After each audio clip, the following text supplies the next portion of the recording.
Welcome to Bite at a Time Books, where we read you your favorite classics one bite at a time. My name is Bree Carlile, and I love to read, and wanted to share my passion with listeners like you. Be sure to follow the show on your favorite podcast platform so you get all the new episodes. Or you can follow the show on YouTube, where we have playlists for all the stories. You can find us on all the social medias at Bite at a Time Books, or on our website, biteatatimebooks.com, where you can also sign up for our newsletter for more information on what we're reading and what's coming next for the podcasts. We're part of the Bite at a Time Books Productions Network. If you'd also like to hear what inspired your favorite classic author to write their novels, and what was going on in the world at the time, check out the Bite at a Time Books Behind the Story podcast, Tuesdays, wherever you listen to podcasts. Today we'll be continuing White Fang by Jack London. Chapter 2. Bite 2. Beauty Smith strode into camp and stood over White Fang. He snarled softly up at the thing of fear, watching keenly the deportment of the hands. One hand extended outward and began to descend upon his head. His soft snarl grew tense and harsh. The hand continued slowly to descend, while he crouched beneath it, eyeing it malignantly, his snarl growing shorter and shorter. As with quickening breath, it approached its culmination. Suddenly he snapped, striking with his fangs like a snake. The hand was jerked back, and the teeth came together emptily with a sharp click. Beauty Smith was frightened and angry. Grey Beaver clouded White Fang alongside the head, so that he cowered down close to the earth in respectful obedience. White Fang's suspicious eyes followed every movement. He saw Beauty Smith go away and return with a stout club. Then the end of the thong was given over to him by Grey Beaver. Beauty Smith started to walk away. The thong grew taut. White Fang resisted it. Grey Beaver clouded him right and left to make him get up and follow. He obeyed, but with a rush, hurling himself upon the stranger who was dragging him away. Beauty Smith did not jump away. He had been waiting for this. He swung the club smartly, stopping the rush midway and smashing White Fang down upon the ground. Grey Beaver laughed and nodded approval. Beauty Smith tightened the thong again, and White Fang crawled limply and dizzily to his feet. He did not rush a second time. One smash from the club was sufficient to convince him that the White God knew how to handle it, and he was too wise to fight the inevitable. So he followed morosely at Beauty Smith's heels, his tail between his legs, yet snarling softly under his breath. But Beauty Smith kept a wary eye on him, and the club was held always ready to strike. At the fort, Beauty Smith left him securely tied and went into bed. White Fang waited an hour. Then he applied his teeth to the thong, and in the space of 10 seconds was free. He had wasted no time with his teeth. There had been no useless gnawing. The thong was cut across diagonally, almost as clean as though done by a knife. White Fang looked up at the fort, at the same time bristling and growling. Then he turned and trotted back to Grey Beaver's camp. He owed no allegiance to this strange and terrible god. He had given himself to Grey Beaver, and to Grey Beaver he considered he still belonged. But what had occurred before was repeated, with a difference. Grey Beaver again made him fast with a thong, and in the morning turned him over to Beauty Smith. And here was where the difference came in. Beauty Smith gave him a beating. Tied securely, White Fang could only rage futilely and endure the punishment. Club and whip were both used upon him, and he experienced the worst beating he had ever received in his life. Even the big beating given him in his puppyhood by Grey Beaver was mild compared with this. Beauty Smith enjoyed the task. He delighted in it. He gloated over his victim, and his eyes flamed dully as he swung the whip or club and listened to White Fang's cries of pain and to his helpless bellows and snarls. For Beauty Smith was cruel in the way that cowards are cruel. Cringing and sniveling himself before the blows or angry speech of a man, he revenged himself in turn upon creatures weaker than he. All life likes power, and Beauty Smith was no exception. Denied the expression of power amongst his own kind, he fell back upon the lesser creatures, and there vindicated the life that was in him.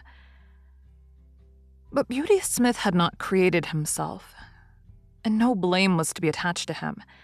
He had come into the world with a twisted body and a brute intelligence. This had constituted the clay of him, and it had not been kindly molded by the world. White Fang knew why he was being beaten. When Grey Beaver tied the thong around his neck and passed the end of the thong into Beauty Smith's keeping, White Fang knew that it was his God's will for him to go with Beauty Smith. And when Beauty Smith left him tied outside the fort, he knew that it was Beauty Smith's will that he should remain there. Therefore, he had disobeyed the will of both the gods, and earned the consequent punishment. He had seen dogs change owners in the past, and he had seen the runaways beaten as he was being beaten. He was wise. And yet in the nature of him, there were forces greater than wisdom. One of these was fidelity. He did not love Grey Beaver. Yet even in the face of his will and his anger, he was faithful to him. He could not help it. This faithfulness was a quality of the clay that composed him.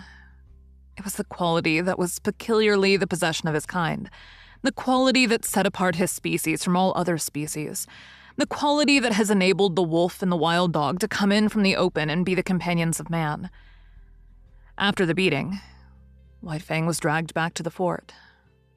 But this time Beauty Smith left him tied with a stick. One does not give up a god easily, and so with White Fang, Grey Beaver was his own particular god. And in spite of Grey Beaver's will, White Fang still clung to him and would not give him up. Grey Beaver had betrayed and forsaken him. But that had no effect upon him. Not for nothing had he surrendered himself body and soul to Grey Beaver. There had been no reservation on White Fang's part, and the bond was not to be broken easily.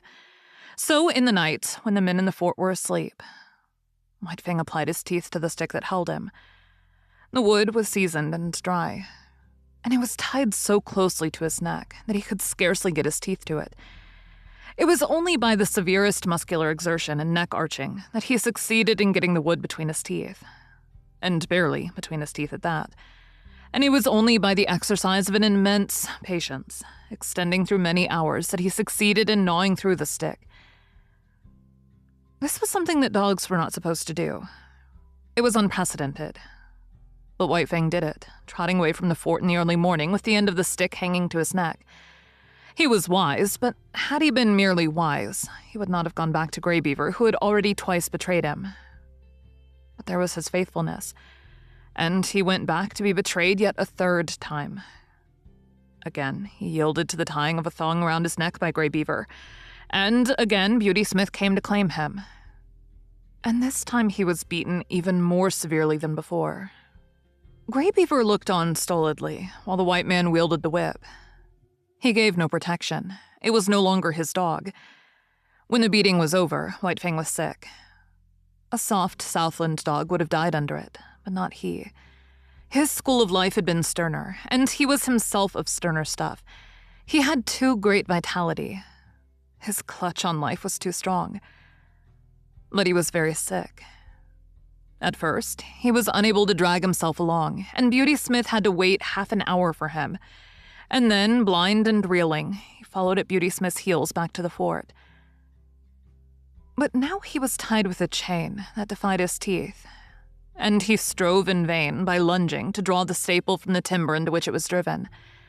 After a few days, sober and bankrupt, Grey Beaver departed up the Porcupine on his long journey to the Mackenzie. White Fang remained on the Yukon, the property of a man more than half mad and all brute. But what is a dog to know in its consciousness of madness?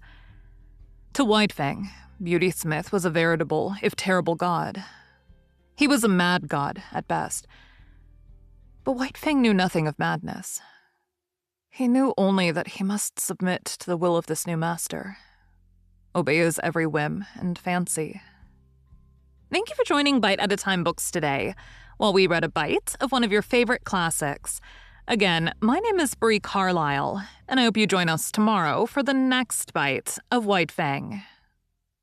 If you enjoyed our show, be sure to follow us so you get all the new episodes.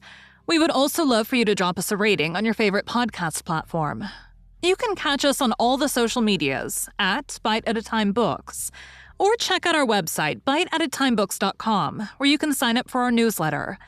Our show is part of the Bite at a Time Books Productions Network, If you would also like to hear about the authors who write the books we read on the show, check out the Bite at a Time Books Behind the Story podcast, wherever you listen to podcasts, or on biteatatimebooksbehindthestory.com.